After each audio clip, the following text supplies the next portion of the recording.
فرهنگ موسیقی مردم تاجیک با سنت و رسوم ویژه مشهور عالم است. جهانشناسی تاجیک بر ارزش‌های بزرگ بشری چون درک نیکی، زیبایی، رسالت انسان در زندگی و مناسبت وی بر اشیا و طبیعت مناسبت خاص را تقاضا می‌نماید. از قدیم الایام مردم فرهنگ دوست از نفاست و نزاکت اسباب‌های موسیقی بهره‌ور گردیده برای خود از ساز و نواهای گوناگون استفاده می‌بردند. یکی از نفرانی که دوام دهنده هنری بزرگترین هنرمندان که برای آماده ساختن اسباب‌های موسیقی زحمت‌های زیاد می‌کشد میرزا نورف میباشد. او از آوان کودکی با نوای اسباب‌های موسیقی به کمال رسیده است و از بابایش این هنر به او میراث مانده است. اصلا کسبی همین کاسبی ما کسب کاسبی حساب می‌خوره. کسب کاسبی این پشتی میشوه، یعنی که همین اولادی این کسب از اولادان مثال میشه که همین یگان پشتود اگر مثلا استای اسباب‌های موسیقی یا یگان اسبابی سنگ اسیاب تراشی همینا همش پشتی میشوه.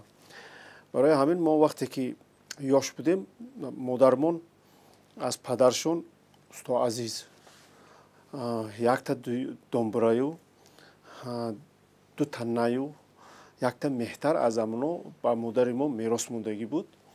بعد ما وقتی که مثلا کلان شدیم مکتب خون شدیم بعد پرسیدیم که همین اسبابا ایجا پیدا شد اینا ای کیان برای چی در خانه ما ایستادگان. بعد مادر گفت که همین از پدرم همین چیزی موندگی. پدری من همین استای اسبابای موسیقی بود، هم در معرکه ها من این مهتر و من مثلا نیو همین چیزاش معرکه های مردم دا مینواخت، مردم مثال شادی میکردن. بعد همین اسبابا را میگفت پدرم خودش میساخت. انا که با مرور زمان ما راستیگه بابامون رو ندیدیم، دیدگی نیستیم. اینا در دهنه کلاب و خوالینگ تولد شدگیان. بعد اومده من این طرفی وحدت بگیم اگر حاضره در قشلاق شیرین بلاق جا میگیرن همینجا. بعد موندگی زندگیشون همینجا عمر به سر میبرن و همینجا خیلی گوییم که دینو میگذارن بابای ما. بعد به ما از همین بابامون من به ما همین کسب همونو در ما میراثی مونده. وقتی که من سنی از 12-13 گذشتم کم کم مادرمون همون دنبره را کم کم خیلی موسیقیچی اصیل نبود مینواخت. بعد همین چهار بیدو را خوندن میگرفت. بعد ما قطعه تکرار میکردیم و همین خیلی بعد همین خیلی شد که من همون دنبره یاد گرفتم نواختنش. دنبره نواختنش یاد گرفتم. بعد یک سالی 64 از تاشکند ازبکستان همین اکامون اونجا زمین جنبی شد و اینا با سه سیوز میگویم اگر هم وقتا میگفتن اینا کار رفتن اونجا برای یاردمی مردمی ازبکستان. از اونجا یک رباب آوردن. بعد رباب امگمون مینواخت کم کم. بعد من کم کم دوزیده هم رباب وای میکردم، مشق میکردم، خیلی نگاه میکردم که کس چه خیلی مینوازد. کم کم سرودخوانی میکردم مینواخت. قریب که تا صنف 6 و 7 من هم رباب از همون امگمون حاضر کس در حیات هستند حاجی بیردی زندان از هم کس یاد گرفتم. خلاصه بعد در کروجاکای مکتب من که هم ربابا به من بدودن گفتن که اگه این ربابا یاد گرفتم ما به همین ربابا هم بچه دمیتیم. بعد ربابا من بدودن من میده مشق میکردم. بعد یاد گرفتم همین ربابا. بعد کروجاکای مکتب دا وقتی مکتب میونه میخوندیم همین من بسیارتر ما وقت حافظ کم کی بود سالای 65 تا 70 همین اسباب ما ایخود کردیم.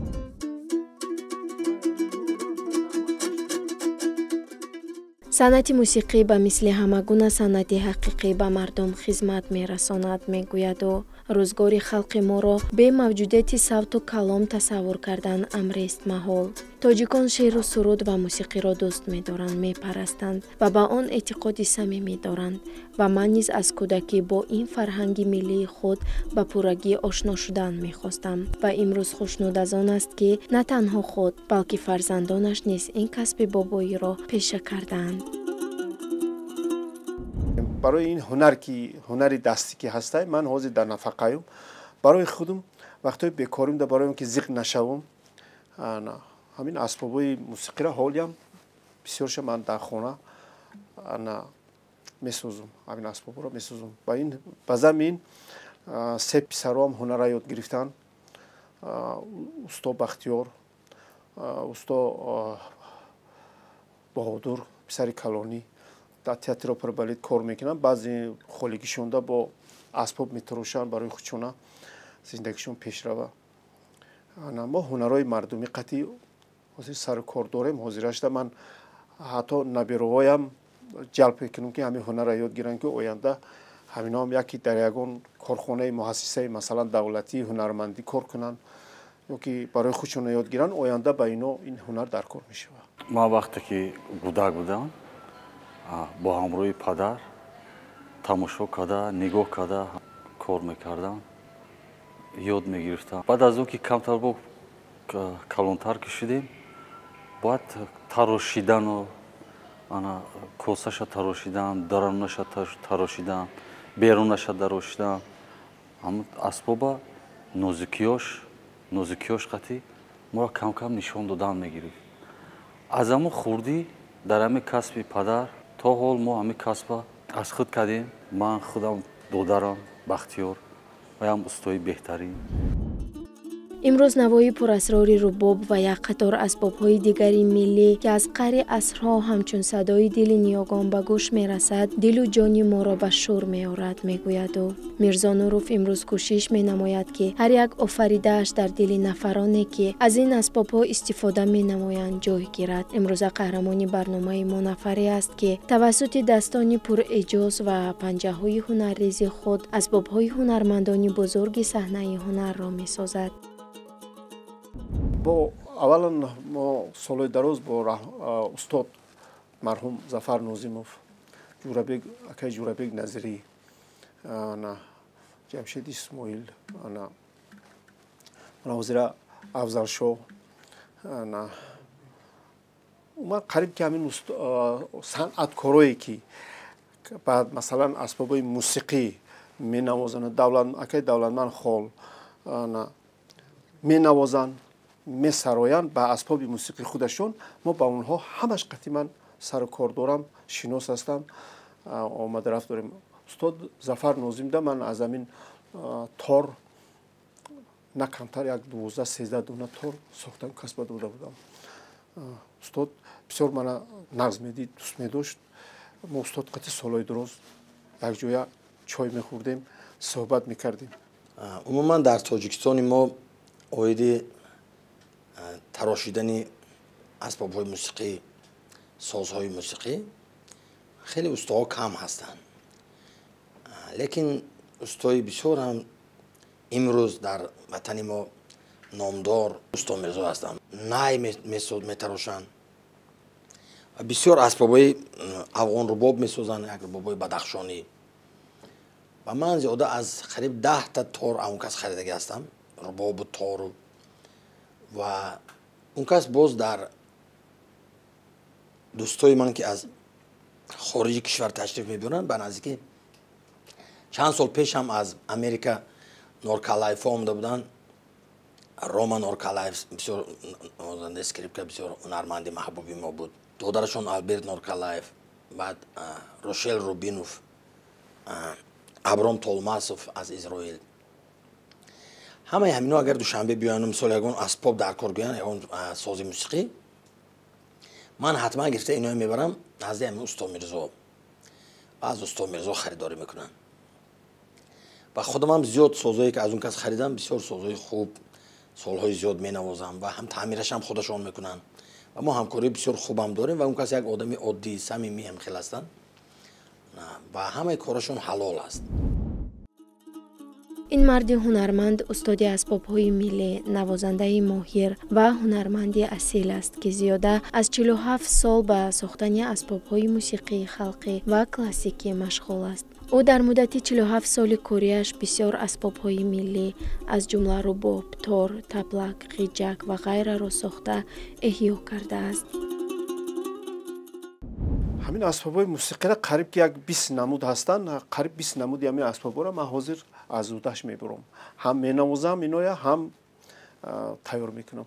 47 сол дар масалан ҳозира вазорати фарҳанг ҳамин корхонаи созтарошӣ ташкил шуд соли 91 якҷоя кор мекардем. баъд устоҳо ба мурури замон пир шидан, солхӯрда шидан, нафақа буромадан, ба шарте ки нафақаам буромадан барои он ки ҳунар ки доштан барои мардум дар кор ки буданд, то вақте ки ҳамун дасташон тешара меқапид барои мардум, барои халқ оно хизмат карданд.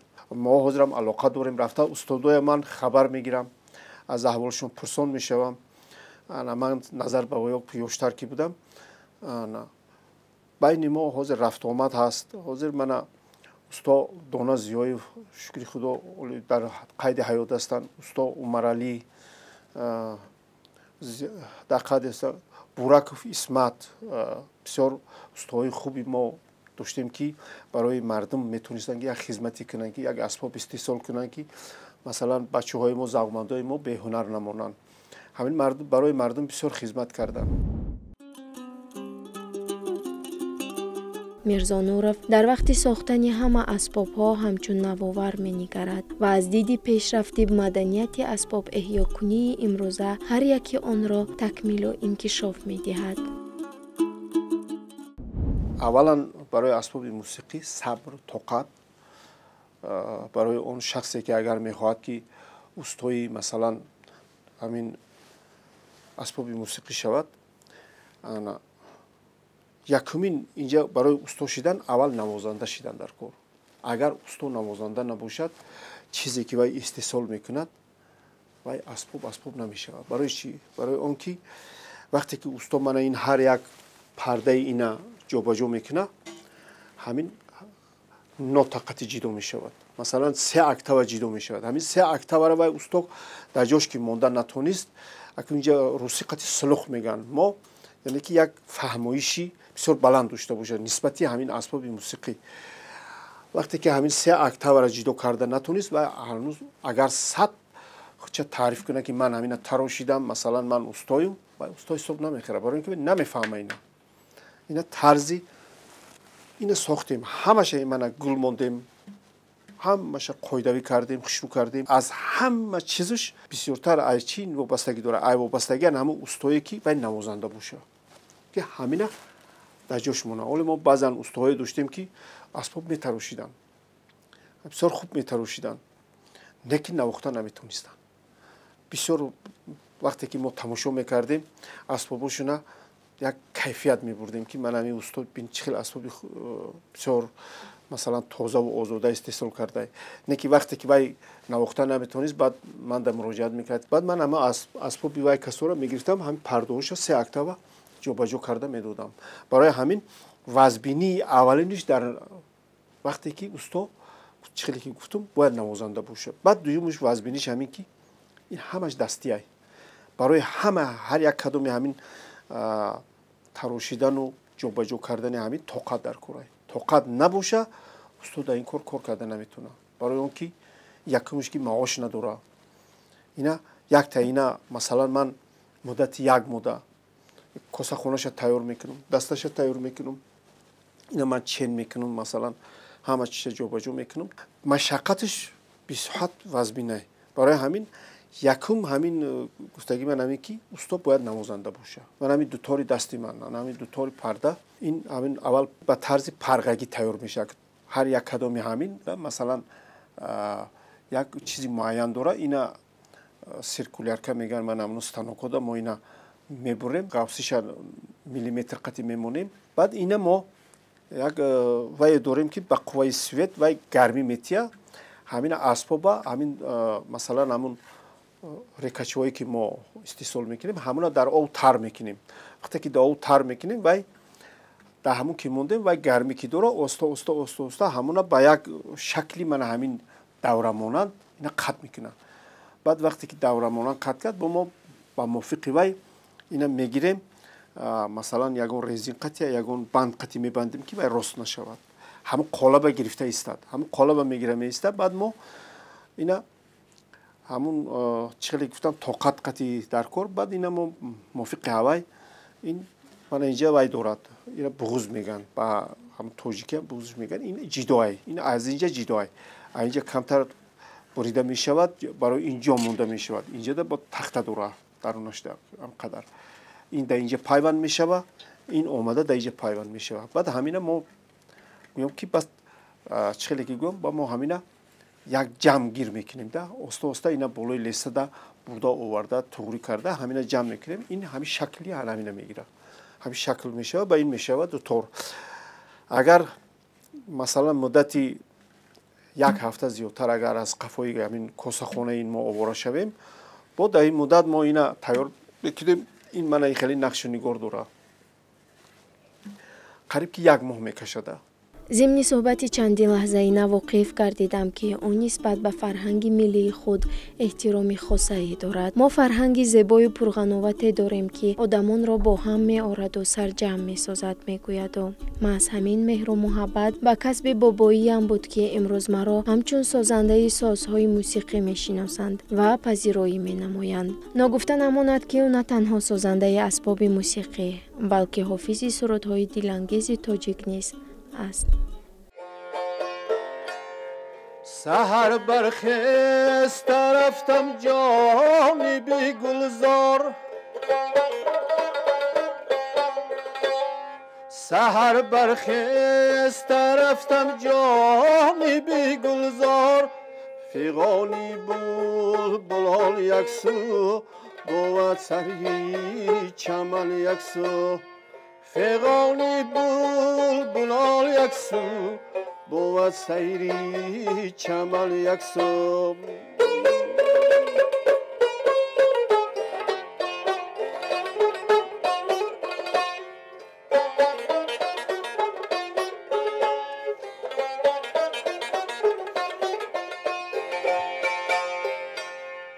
زکوی بوستان آنگاه ندا آمد به گوشی من، زکوی بوستان آنگاه ندا آمد به گوشی من، که ضربی تشش یک سو ضربی کوکل یک سو.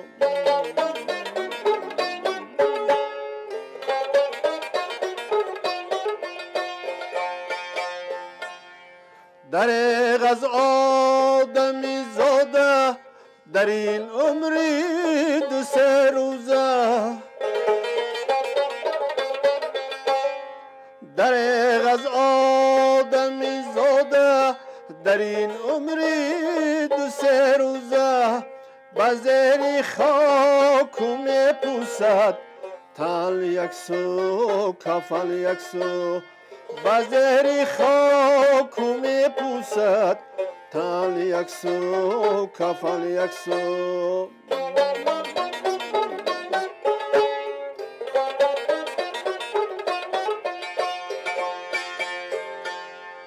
تمام شاعران را جمع اگر آرند دو در محشر،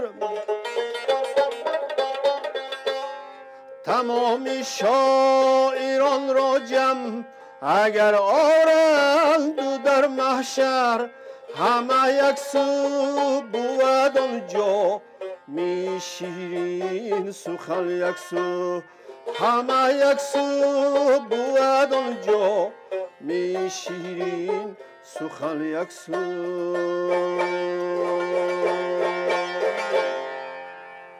خیال میکنم که یک روزه که مثلا سحر از خواب میخیزم، من اول اسبابمو یک بار تماشا میکنم. وقتی که من اسبابمو میبینم خیال میکنم که همین تمام همین وجودی من همین اسبابمه. من بسیار کسب دوست میدارم. کسب من یک کسبی هست که اگر شخصی که مثلا ژورنالیست است و اسباب موسیقی میتراشد، او دوریدگر است، اگر هم کسبش دوست نداره و کسب نیست، هست باید یک کسب باشد، کسبی دوست داشته باشد که هم از جوانی و انتخاب کردن در کار.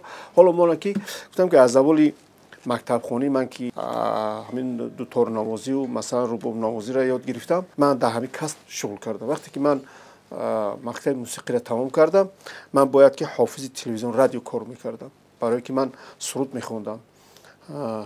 لیکن من همین کسب که در من معقول شد، ман рафта ки дар ҷое ки дидам ки устоҳои масалан созтарош чӣ хеле наметарошанд, чӣ ба як завқу ба як чиз ҳамин тарошида истодан, ман дар дили ман шавқу завқ дигар хел шид. ин соҳа бояд пеш равад. Созтарошӣ, созҳои профессионалӣ сохтан пеш равад ва ҳамин чиза аллакай яке аз асосгузорош ки имрӯз месозану барои мардум маъқули хеле қабулу маъқул аст, ҳамин усто Мирзо ҳастанд. Ман барошон дар ҷодаи сохтани созҳои мусиқӣ муваффақият орзу мекунам, саломат бошанд усто бобо ва мехоҳам ки он кас боз дар оянда барои ҷавонҳо, дар оянда барои консерваторияи миллии институти санъати Тоҷикистон ба номи устод Мирзо Турсунзода ва дигар донишгоҳҳои мусиқие ки дар шаҳри мо ҳастанд, дар Душанбе, дар республика умуман ҳаст, дар шаҳру вилоятҳо,